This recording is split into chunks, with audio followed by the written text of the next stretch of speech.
Hello guys, good afternoon. Ayan, nasa bukid po ulit tayo ngayon.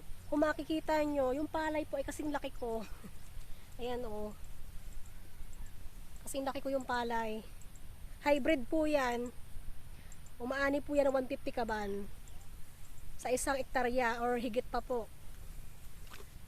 Ayan. Nagpa-spray po ako ngayon. Gawa ng nung nakarang araw po kasi ay nagpaani na po yung kabilang bukid. Kabila lang. So yung mga aritangya, mga insekto lumipat sa akin. Kaya nagpa-spray ako ngayon. Ang dumi na kuko. Ayan, nasa bukid po tayo ngayon. Sana ay palarin at maganda po ang ani. Nang makabawi po sa mga ginastos. Like sa abono, ang mahal po ng abono ngayon. Mga lason na yan, insecticide, saka mga herbicide. Namulot din po ako ng kuhol. Kung makikita nyo yung kuhol, ayan o.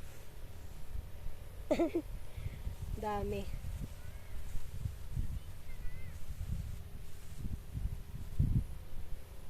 Medyo maamoy yung lason, dun tayo sa kabila.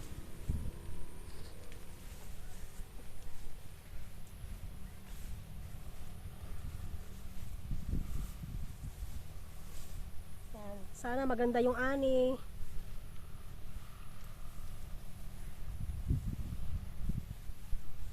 By third week po ng October, magpapaani na po ako.